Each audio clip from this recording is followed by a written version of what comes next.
हमारी खुदावन यीशु की अंजील मुकद्दस लूका के मुताबिक उसका 19वां बाब 45 से 48 आयत तक।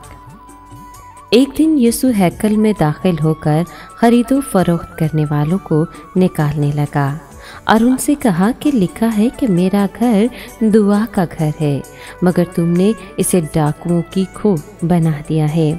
और वो हर रोज़ हैकल में तालीम देता था और सरदार काहिन और फ़कीह और कौम के सरदार इस कोशिश में थे कि उसको हलाक करें, लेकिन ऐसा करने का मौका ना पाते थे क्योंकि सब लोग उसकी बातें सुनकर महव हो जाते थे।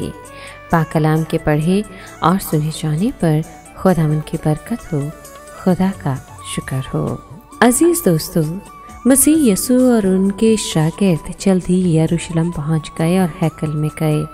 इतवार की शाम होने से पहले यीशु ने हैकल में सब चीज़ों पर नज़र की। इतवार की शाम होने से पहले यीशु ने हैकल में सब चीज़ों पर नज़र डाली थी। इस बार यीशु ने उन लोगों को बाहर निकाला जो हैकल में खरीदो फरोख्त कर रहे थे और पैसों का कारोबार करने वालों की मेज़ें और कबूतर बेचने वालों की चौकियां उलट दीं।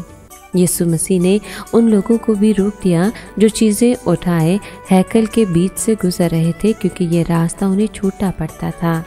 यीशु ने इन ताजरों के खिलाफ इतनी सख्त कार्रवाई क्यों की?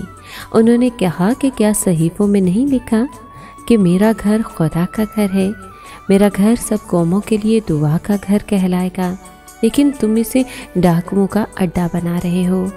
ये ताजर उन लोगों का फ़ायदा उठा रहे थे जिनको हैकल में कुर्बानी के जानवर खरीदने पड़ते थे।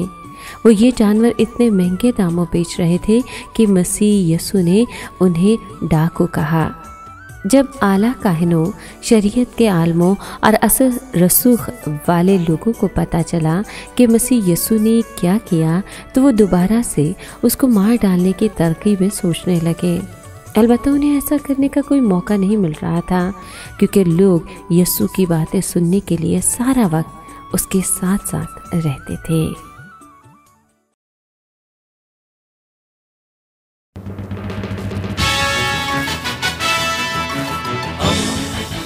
दोस्ती का पैगंबर, रेडियो वेरितास एशिया।